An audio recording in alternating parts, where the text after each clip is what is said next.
नमस्कार, मैं हूं अनुपम कुमार और आप देख रहे हैं मिरर मीडिया का खास कार्यक्रम मिरर मॉर्निंग। बात करेंगे हम तमाम बड़ी खबरों की, लेकिन उससे पहले रुक करते हैं आज की सुर्खियों पर।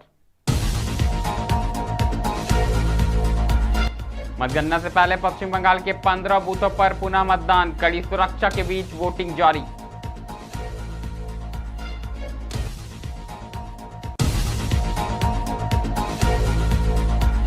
टीएमसी के याचिका पर सुप्रीम कोर्ट में सुनवाई, मतगणना में केंद्रीय पर्यवेक्षकों की भूमिका पर बहस।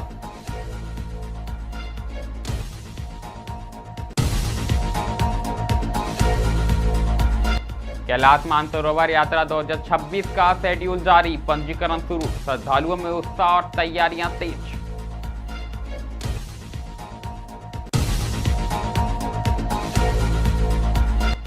महिला आरक्षण पर सियासी बवाल, चिरकुंडा में बीजेपी ने फूका सीएम हेमंत सोरेन और राहुल गांधी का पुतला।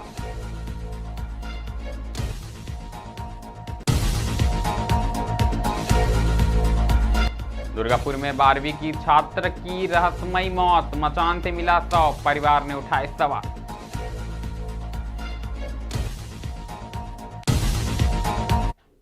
अब खबरें विस्तार से। सबसे पहले बात हम पश्चिम बंगाल की करेंगे, जहां एक बार फिर पुनः मतदान की प्रक्रिया जारी है। जी हां, चुनाव प्रक्रिया की पारदर्शिता और निष्पक्षता सुनिश्चित करने के लिए भारत निर्वाचन आयोग के निर्देश पर शनिवार को पश्चिम बंगाल के दक्षिण 24 परगना जिले के मंगराहाट वेस्ट और डायमंड हार्बर क्षेत्र के 15 मतदान केंद्रों पर पुनः मतदान कराया जा रहा है। इन बूथों पर पहले चरण के मतदान के दौरान गड़बड़ी, हिंसा और अनियमितताओं की शिकायतें सामने आई थी। पुनः मतदान के दौरान सुरक्षा के कड़े इंतजाम देखे जा रहे। केंद्रीय अर्धसैनिक बलों की तैनाती के साथ साथ हर बूथ पर वेबकास्टिंग और वीडियोग्राफी की व्यवस्था की जा रही है, ताकि किसी भी तरह की गड़बड़ी पर तत्काल कार्रवाई की जा सके। स्थानीय प्रशासन और पुलिस अधिकारियों को भी सतर्क रहने को लेकर निर्देश जारी किया गया। चुनाव आयोग के मुताबिक जिन बूथों पर दोबारा मतदान हो रहा है, वहां मतदान सुबह से निर्धारित समय से शुरू होकर शाम तक जारी रहेगा। मतदाताओं में उत्साह देखा जा रहा और लोग शांतिपूर्ण तरीके से अपने मताधिकार का प्रयोग कर रहे हैं। राजनीतिक दलों की नजर इस पुनः मतदान पर टिकी हुई है, क्योंकि इन बूथों के नतीजे संबंधित क्षेत्रों के चुनाव परिणाम को प्रभावित कर सकते हैं। आयोग ने स्पष्ट किया है कि किसी भी तरह की लापरवाही या कानूनी व्यवस्था से खिलवाड़ करने पर सख्त कार्रवाई की जाएगी। कुल मिलाकर बात करें तो कहीं ना कहीं मतगणना से पहले यह पुनः मतदान सियासी हलचल को कहीं ना कहीं बढ़ा दी है और इसके बाद जनता भी उत्साह के साथ अपने मताधिकार का प्रयोग करते हुए नजर आ रही है। अब हम बात करेंगे दिल्ली की। जी हां, ये खबर भी दिल्ली की है, लेकिन कहीं ना कहीं इसमें बंगाल की ही सियासत देखने को नजर आ रही है। आपको बता दें कि मतगणना प्रक्रिया में केवल केंद्रीय पर्यवेक्षकों की तैनाती के चुनाव आयोग के निर्देश के खिलाफ तृणमूल कांग्रेस की याचिका पर आज सुप्रीम कोर्ट में सुनवाई होने जा रही है। इस मामले ने चुनाव पारदर्शिता और निष्पक्षता को लेकर नई बहस छिड़ दी है। आपको बता दें कि टीएमसी ने अपनी याचिका में आरोप लगाया कि मतगणना केंद्रों पर केवल केंद्रीय पर्यवेक्षकों की तैनाती का फैसला राज्यों की भूमिका को सीमित करता है और इससे निष्पक्षता पर भी सवाल खड़े हो सकते हैं। पार्टी का कहना है कि राज्य स्तरीय अधिकारियों को भी प्रक्रिया में शामिल किया जाना चाहिए, ताकि संतुलन बना रहे। वहीं चुनाव आयोग का पक्ष है कि यह कदम मतगणना प्रक्रिया को अधिक पारदर्शी और निष्पक्ष बनाने के उद्देश्य से उठाया गया। आयोग का मानना है कि केंद्रीय पर्यवेक्षकों की मौजूदगी से किसी भी तरह के स्थानीय दबाव या पक्षपात की संभावना कम होगी। सुप्रीम कोर्ट में आज होने वाली सुनवाई पर सभी की नजरें टिकी हुई है, क्योंकि इस फैसले का असर आने वाले चुनावों की मतगणना व्यवस्था पर पड़ सकती है। अदालत का निर्णय यह तय करेगा कि चुनाव आयोग के निर्देश संवैधानिक दायरे में है या नहीं।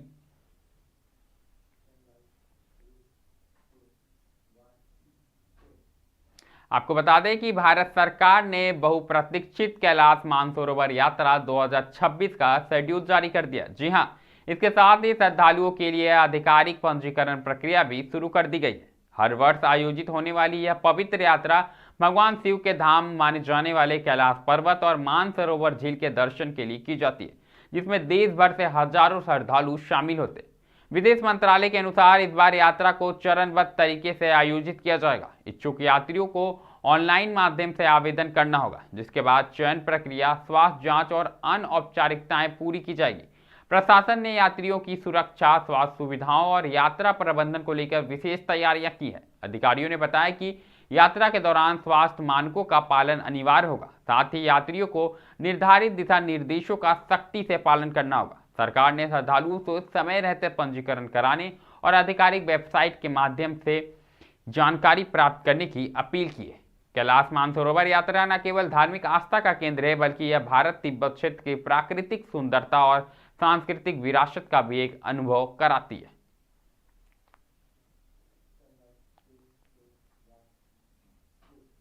अगली खबर धनबाद से आई है, जहां चिरकुंडा में नारी शक्ति वंदन अधिनियम के समर्थन और विपक्षी दलों के विरोध के खिलाफ भाजपा चिरकुंडा मंडल के कार्यकर्ताओं ने शहीद चौक पर जोरदार प्रदर्शन किया। दरअसल इस दौरान कार्यकर्ताओं ने कांग्रेस नेता राहुल गांधी और झारखंड के मुख्यमंत्री हेमंत सोरेन का पुतला दहन कर अपना रोष प्रकट किया।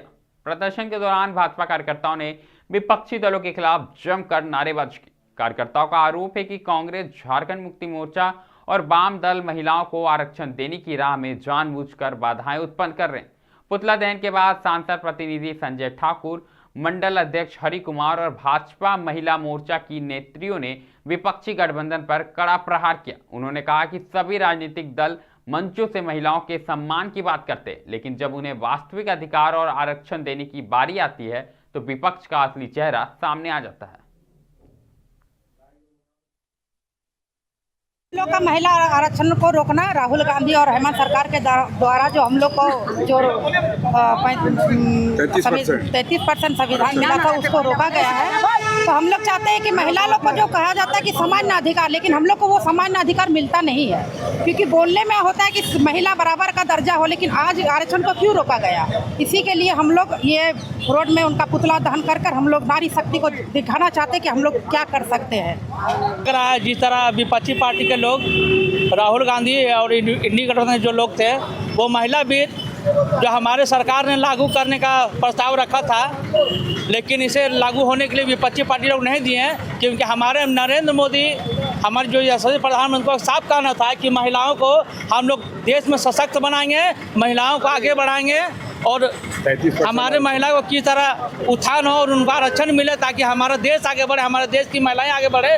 लेकिन इसमें हम लोग की जो सरकार इंडी गठबंधन की, वो इसमें हम मतलब सहयोग पूरी तरह से नहीं किए हैं और उनका विरोध किया। इसलिए हम लोग आज विरोध हम लोग खुल के याद कर रहे हैं राहुल गांधी का पुतला जलाकर। भारतीय जनता पार्टी इसका पुरजोर विरोध करते हैं, इसलिए कि भारतीय जनता पार्टी की सरकार और नरेंद्र मोदी जी की सरकार ने कुछ दिन पहले देश की आधी आबादी महिलाओं को आरक्षण के माध्यम से सशक्त करने का प्रयास किया था। रुख एक बार फिर पश्चिम बंगाल का करेंगे, जहां दुर्गापुर के न्यू टाउनशिप थाना क्षेत्र के जेमुआ इलाके में 12वीं कक्षा के एक छात्र का शव संदिग्ध परिस्थितियों में बरामद होने से इलाके में सनसनी फैल गई। दरअसल मृतक की पहचान शेख रसीदल के रूप में हुई है, जो गुरुवार शाम से लापता था। शुक्रवार सुबह करीब 11 बजे उसका शव एक खेत के पास बने मचान से बरामद किया गया। मौके पर गले में फंदा लगा था, लेकिन पैर जमीन पर होने की स्थिति ने घटना को और रहस्यमय बना दिया। परिजनों ने इसे अप्राकृतिक मौत बताते हुए निष्पक्ष जांच की मांग की। परिवार के अनुसार रसीदुल गुरुवार शाम बाथरूम जाने के लिए घर से निकला था और फिर वापस नहीं लौटा। सूचना मिलते ही पुलिस मौके पर पहुंची और शव को कब्जे में लेकर दुर्गापुर सब डिविजनल अस्पताल भेज दिया। वहीं पोस्टमार्टम के लिए आसनसोल जिला अस्पताल बॉडी को भेजा गया। पुलिस का कहना है कि मौत की सही कारणों का पता लगाने के लिए सभी पहलुओं की जांच की जा रही है और पोस्टमार्टम रिपोर्ट के बाद ही सच्चाई है सामने आ पाएगी।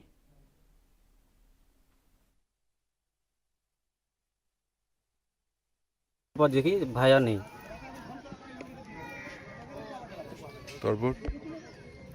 তারপর সকালে একজন ফোন করে আমাকে, একটা বন্ধু ফোন করে বলছে এরকম কিন্তু ভাই আছে এখানে। আমরা যেই দেখি হ্যাঁ আমার ভাই, মানে যেভাবে মরেছে আমার ভাই, আমার মনে হয় না যে ওটা স্বাভাবিক মৃত্যু। কিভাবে পেয়েছেন বডিটা? বডিটা আমরা গলাতে দড়ি ছিল, পা মানে মাটিতে ঠেকে ছিল একদম, মানে মনে হচ্ছে না যে ওটা স্বাভাবিক মৃত্যু। পুলিশকে জানিয়েছেন? হ্যাঁ পুলিশকে জানিয়েছি। কি চাইছেন এখন?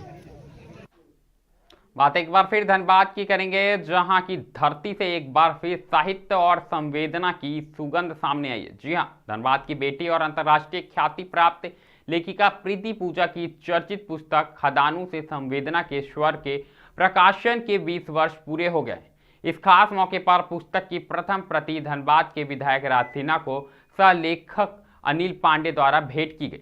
आपको बता दें कि इस पुस्तक का विमोचन वर्ष 2006 में हुआ था और यह BCCL क्षेत्र के साहित्यिक वर्णन पर आधारित अपनी तरह की पहली पुस्तक मानी जाती है। विधायक राज सिन्हा ने इस अवसर पर कहा कि आज के समय में इस पुस्तक की प्रासंगिकता और भी अधिक बढ़ गई। उन्होंने कहा कि जहां पहले BCCL प्रबंधन संवेदनाओं के आधार पर विकास की दिशा में आगे बढ़ता था, वहीं आज संवेदनहीनता के बीच प्रगति की बात की जा रही है। उन्होंने यह भी सुझाव दिया कि इस पुस्तक की प्रतियां BCCL और प्रशासनिक अधिकारियों को भी भेंट की जानी चाहिए ताकि उनमें भी संवेदना जगत आ सके। जी हां, आगे उन्होंने कहा कि यह सिर्फ एक पुस्तक नहीं बल्कि कोयलांचल की भावनाओं और वास्तविकताओं की जीवंत अभिव्यक्ति भी है।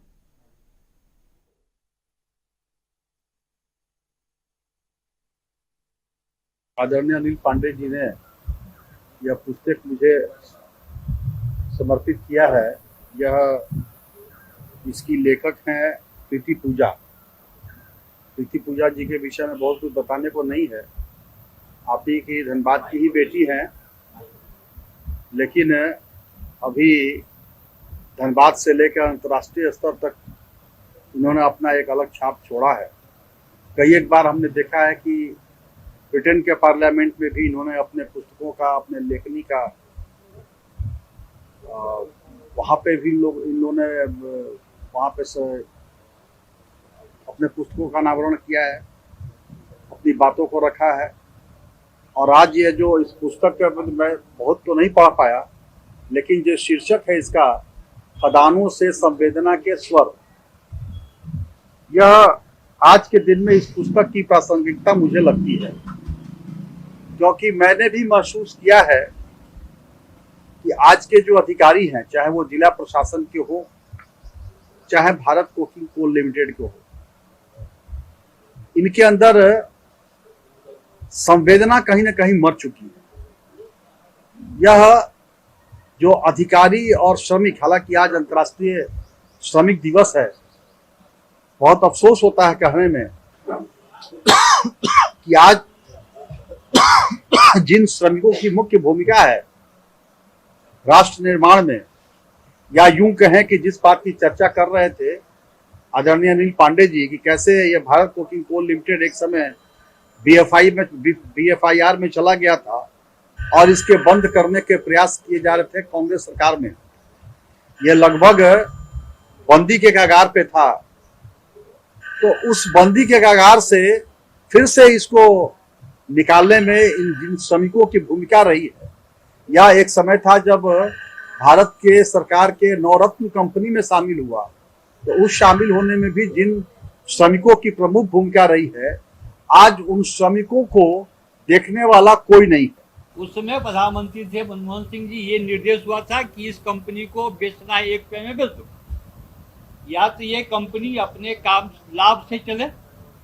मतलब स्थापना के बाद से 2004 तक ये कंपनी कभी लाभ भी नहीं आई थी। भट्टाचार्य साहब आए, बहुत सारी बातें हुई। 2006 में लाभ में कंपनी आई, इसको बोलते। हजारीबाग में खबर संकलन के दौरान पत्रकारों के साथ हुई मारपीट की घटना ने अब बड़ा रूप ले लिया। इस घटना के विरोध में निरसा चिरकुंडा क्षेत्र के पत्रकार सड़कों पर उतर आए और जोरदार प्रदर्शन किया। आपको बता दें कि चिरकुंडा शहीद चौक पर जुटे पत्रकारों ने एकजुटता दिखाते हुए लोकतंत्र के चौथे स्तंभ की सुरक्षा को लेकर आवाज बुलंद की। प्रदर्शन के दौरान स्वास्थ्य मंत्री इरफान अंसारी के खिलाफ तीखी नारेबाजी की गई। पत्रकारों ने हाथों में तख्तियां और बैनर लेकर शहीद चौक से पैदल मार्च निकाला और चिरकुंडा थाने पहुंचे। थाने में पत्रकारों ने राज्यपाल के नाम संबोधित ज्ञापन सौंपते हुए आरोपियों के खिलाफ सख्त से सख्त कार्रवाई की मांग की। विरोध को दबाना चाहता है और उसके लिए जरूरी है कि वो मीडिया का चुप कराए। वो समझते हैं कि उनके भ्रष्ट कार्यकर्ताओं, उनके द्वारा पोषित भ्रष्ट अधिकारियों की तरह पत्रकार भी डट जाएंगे, लेकिन पत्रकार आज से नहीं, शुरुआती दौर से पत्रकार न डरे हैं और न डरेंगे। उनके जैसे कितने लोग आएंगे और कितने लोग जाएंगे, ये तो एक शुरुआत है। अगर पूरी भीड़, पूरी मॉब लिंचिंग करके मारने की कोशिश की गई, वो तो वहाँ पे और इरफान अंसारी करते कि मेरे समर्थक नहीं है। चलिए माना कि आपके समर्थक लेकिन आपके सामने सारा हंगामा, सारा मारपीट आपके सामने हुआ, आपने रोकने की कोशिश क्यों नहीं की? आपने प्रशासन के लोगों को वहाँ पे, और यहाँ तक कि पुलिस वहाँ जो खड़ी थी वो भी मूक दर्शक बनी रही, किसी ने कोई। तो हम लोग ये मांग करेंगे कि ऐसे मंत्री जो स्वास्थ्य मंत्री है उनको तो अविलंब बर्खास्त किया जाए, और उनको मुख्यमंत्री हेमंत सोरेन से हम ये आग्रह करना चाहेंगे कि उनको अविलंब जल्द से जल्द उनको वो मंत्रालय से हटाया जाए, ताकि ऐसे भ्रष्ट मंत्री की आपके सरकार पे दाग लगाने का काम कर रहे हैं, और पत्रकार जो कि सवाल भी पूछने पर भी उसके बाद। मिरर मॉर्निंग में अभी के लिए फिलहाल इतना ही है। ऐसी तमाम बड़ी खबरों से लगातार हम आपको अवगत कराते रहेंगे। कहीं मत जाइएगा, बने रहें मिरर मीडिया के साथ।